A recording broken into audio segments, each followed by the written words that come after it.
Hello বন্ধুরা আজকে আমি দেখাবো কিভাবে তোমরা ফ্লিপকার্টে যদি কোনো জিনিস তোমরা অর্ডার করে থাকো তাহলে ফ্লিপকার্টে সেই জিনিসটাকে তুমি ক্যান্সেল করতে চাইছো, তুমি সেটা আর আনতে চাইছো না, কিন্তু সেটা তুমি ক্যান্সেল করতে পারছো না, কিভাবে ক্যান্সেল করবে? তো আজকের ভিডিও এটাই। যদি চ্যানেলে নতুন হয়ে থাকো তাহলে অবশ্যই চ্যানেলটাকে সাবস্ক্রাইব করে দেবে। তো সবার প্রথমে কি করবে, তোমার যে ফ্লিপকার্ট থেকে যে তুমি অর্ডার করেছো সেই ফ্লিপকার্টের অ্যাপ্লিকেশনের মধ্যে চলে যাবে। আমি কিন্তু আমার ফ্লিপকার্ট অ্যাপ্লিকেশনের মধ্যে কিন্তু চলে যাচ্ছি। এই যে ফ্লিপকার্ট অ্যাপ্লিকেশনটা আছে এর মধ্যে চলে যাব। ফ্লিপকার্ট অ্যাপ্লিকেশনটা অন করার পর তুমি দেখতে পাবে যে নিচের দিকে একটা অপশন থাকবে অ্যাকাউন্ট বলে। এই যে অ্যাকাউন্ট বলে একটা অপশন আছে, এই অ্যাকাউন্টে ক্লিক করবে। আমি ক্লিক করে দিলাম। অ্যাকাউন্টে ক্লিক করার পর দেখতে পারবে যে এখানে একটা অপশন থাকবে অর্ডার বলে। এই অর্ডারের মধ্যে ক্লিক করবে। অর্ডারে ক্লিক করে দেওয়ার পর দেখবে যে তুমি যেই জিনিসটা অর্ডার করেছো সেই জিনিসটা কিন্তু এখানে শো হচ্ছে। যেরকম দেখতে পাচ্ছ আমি এটা অর্ডার করেছি, এই জিনিসটা কিন্তু এখানে শো হচ্ছে। তো আমি এই জিনিসটাকে এখন ক্যান্সেল করে দেব। তো কি করতে হবে, এই যে প্রোডাক্ট আছে প্রোডাক্টের মধ্যে ক্লিক করে দেব। ক্লিক করে দিলাম। ক্লিক করে দেওয়ার পর দেখতে পাচ্ছ যে আমার প্রোডাক্টটা কিন্তু শিপিড হয়ে গেছে। আমার অর্ডারটা কিন্তু এখন চলে আসছে বাড়ির কাছাকাছি। কিন্তু আমি এখন এই প্রোডাক্টটা নিতে চাইছি না, কারণ আমার একটা লং একটা সময় নিয়েছে ডেলিভারি দেওয়ার জন্য, কিন্তু আমার এতটুকু সময় নেই। তো আমি এটাকে কারণে ক্যান্সেল করব।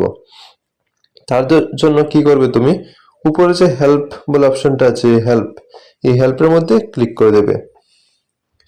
হেল্পের মধ্যে ক্লিক করার পর দেখতে পারবে যে এখানে তুমি কিন্তু অনেক ধরনের জিনিস কিন্তু চেঞ্জ করতে পারবে। এখানে চেঞ্জ ফোন নাম্বারটা চেঞ্জ করতে পারবে, চেঞ্জ ডেলিভারি যে অ্যাড্রেসটা থেকে সেই অ্যাড্রেসটা আপডেট করতে পারবে।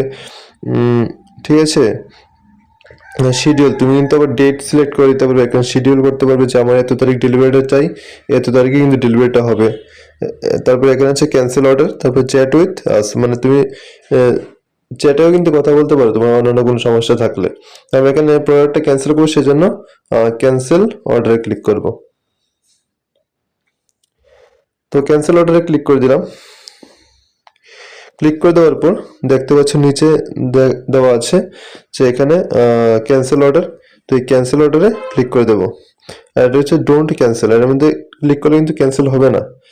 এখানে যে আছে প্রথমটা, এই যে এটা ক্যান্সেল অর্ডার, এর মধ্যে ক্লিক করলে কিন্তু ক্যান্সেলটা হয়ে যাবে। আমি দেখাচ্ছি লাইভ। ক্যান্সেলে ক্লিক করে দিলাম। তারপর এখানে আসছে যে রিজনটা কি কারণে আমি এটা আমি ক্যান্সেল করতে চাইছি। তো এখান থেকে তুমি কিন্তু পরে নিয়ে তোমার নিজের মতো করে কিন্তু ক্যান্সেলটা করতে পারবে। তো আমি এখান থেকে দেখে নিচ্ছি কোনটা দিলে আমার ভালো হয়। ঠিক আছে, এর মধ্যে ক্লিক করে দেবো, কারণ ডেলিভারি টাইমটা আমার একটু সমস্যা আছে। তো সেই জন্য আমি এটার মধ্যে ক্লিক করে দেবো। ক্লিক করে দেওয়ার পর নিচে লিখতে হবে যে কি কারণে আমি এরকমটা করছি, ক্যান্সেলটা করছি। তো আমি এখানে লিখে দেবো